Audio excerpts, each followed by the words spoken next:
이어서 네. 두 번째 주제 살펴볼까요? 네, 역시 자료 영상을 좀 준비를 했는데 같이 한번 보시겠습니다. 네.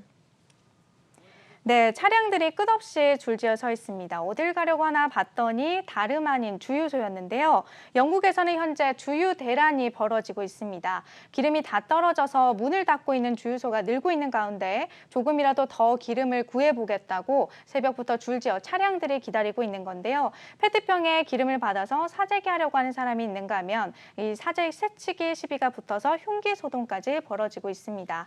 문제는 이러한 에너지 대란이 비단 영국에서만 나타나고 있는 게 아니라는 점인데 현재 석탄, 석유, 천연가스 할 것 없이 가격이 최고치를 찍고 있습니다. 글로벌 에너지 대란에 대한 우려와 공포가 커지고 있는 상황입니다. 최근에 이런 문제가 이제 회색 코뿔소라고 해서 근처에 있는데 대비를 안 했다가 결국에는 이제 터지기 시작한 그런 상황인데 네. 글로벌 증시가 이것 때문에 좀 출렁였습니다. 주요 에너지 가격 현재 상황이 어떤 상황입니까? 네, 좀 자료를 준비를 했는데요. 같이 한번 좀 보시겠습니다. 석탄 가격 같은 경우에는 2008년 이 글로벌 금융위기 이후 13년 만에 가장 높은 수준을 나타내고 있고요. 원유는 WTI 기준 배럴당 78, 또 79달러대로 2014년 11월 이후 최고치를 다시 찍었습니다. 천연가스 역시 연초 대비 124%가량 급등해서 2014년 2월 이후 가장 높은 가격을 형성하고 있습니다. 그런데 이렇게 원자재마다 가격이 오르는 이유가 다 다르다면서요? 네, 그렇습니다. 좀 사실 원자재별로 그리고 또 각 국가가 처한 상황별로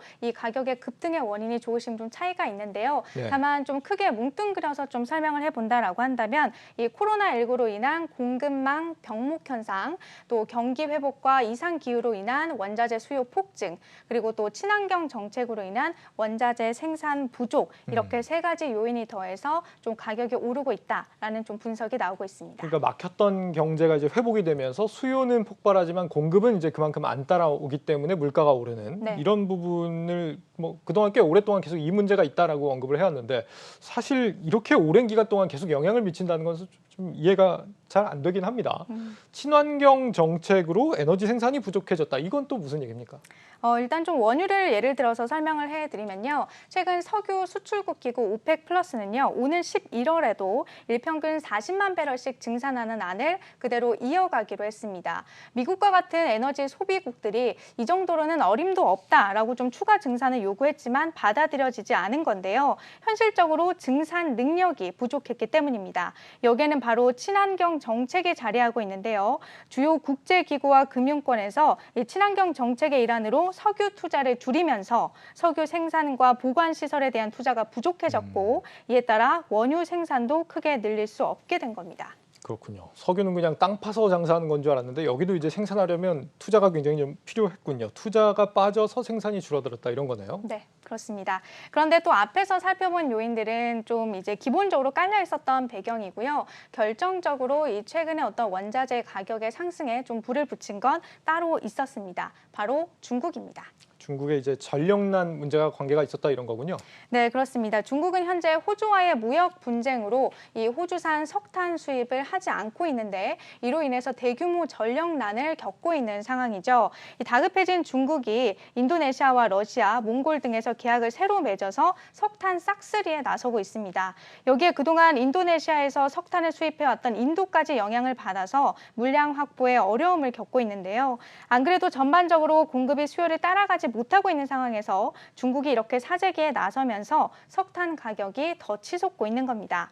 천연가스도 상황은 좀 비슷한데요. 중국의 석유화공과 또 중국 해양석유, 중국 석유 천연가스 등이 겨울용 액화 천연가스 재고를 채우기 위해서 구매를 서두르면서 또 유럽연합까지 영향을 받아서 어려움을 겪고 있습니다. 네, 중국과 호주의 무역 분쟁이 전 세계적으로 영향을 주고 있는 상황으로 보입니다. 이런 가격 상승세, 전문가들은 앞으로 어떻게 될 걸로 전망하고 있습니까? 아무리 빨라도 내년 상반기 또 북반구에서 겨울이 지나기까지는 이 같은 상승세가 일단 이어갈 것으로 좀 내다보고 있습니다. 유럽에서 겨울을 앞두고서 이 난방과 또 발전 목적으로 이 천연가스에 대한 수요가 급증할 것으로 보이기 때문인데요. 천연가스의 가격이 올라가면 또 대체재로 석탄과 석유에 대한 이 수요가 또 늘기 때문에 그에 따른 가격도 같이 올라갈 것이라는 설명입니다. 또 석탄 같은 경우에는 현재 주요 광산 기업들이 좀 생산에 나서고 있지만 이게 실제 또 공급 급락으로 이어지기까지는 또 시간차가 걸릴 것이라는 분석이 나옵니다. 네. 그런데 물가는 이렇게 오르는데 사실 경제는 좀 회복이 더딘 상황 같아요. 이런 상황을 우리가 이제 스태그플레이션이라고 하잖아요. 네, 그렇습니다. 사실 한국은행도 이 같은 점에 대해서 좀 이런 분석을 좀 내놨는데요. 특히 원자재 가격 상승으로 인해서 이 세계 공장이라고 불리는 이 중국에서 제품 생산이 지지부진해질 경우에 이 중국 기업의 수출 단가가 올라가면서 이 전 세계 인플레이션 압력이 커질 수 있다라는 좀 분석을 내놓기도 했습니다. 예. 공급 부족이 물가를 높이면서 경기는 침체시킨다는 우려가 담겨 있는 건데요. 때문에 세계 각국의 중앙은행들은 지금의 인플레이션 상황을 굉장히 예의주시하고 있습니다. 미국의 인플레이션이 일시적이라고 평가했던 제롬 파월 연준 의장은 내년까지 인플레이션이 이어질 수 있다라고 전망을 바꿨고요. 또 구로다 일본은행 총재 역시 수요가 너무 빠르게 증가하고 있어서 공급 부족 현상이 지속될 가능성이 높다라고 진단을 했습니다. 크리스틴 라가르드 유럽 중앙은행 총재는 현재 임금 인상 등 2차 혼란 가능성을 주의 깊게 관찰하고 있다고 말했습니다. 요즘 이 주유소 가보면 우리나라 기름값도 정말 심상치 않은 것 같은데 우리나라는 앞으로 괜찮은 겁니까?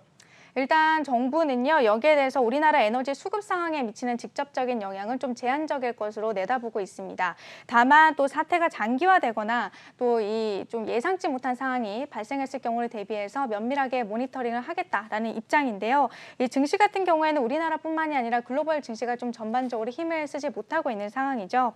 이 원자재 가격 상승에 따른 인플레이션 우려, 그리고 또 이에 따른 테이퍼링 우려, 또 뭐 미국의 부채 한도 협상 난항, 중국의 헝다 리스크 등 곳곳에 증시를 흔들 요인들이 좀 산재해 있기 때문인데요. 네. 이 증시 전문가들은 여기에 대해서 일단 좀 저가 매수 기회를 활용해서 섣불리 달려들기보다는 일단은 좀 상황을 지켜보면서 기다리고 버텨야 하는 구간이라고 좀 조언을 내놓고 있습니다. 네, 스태그플레이션 우려에서 그렇다면 이 투자는 어떻게 해야 되느냐 이 부분은 내일 전문가와 함께 더 자세히 짚어보도록 하겠습니다. 김보미의 뉴스카페였습니다. 잘 들었습니다.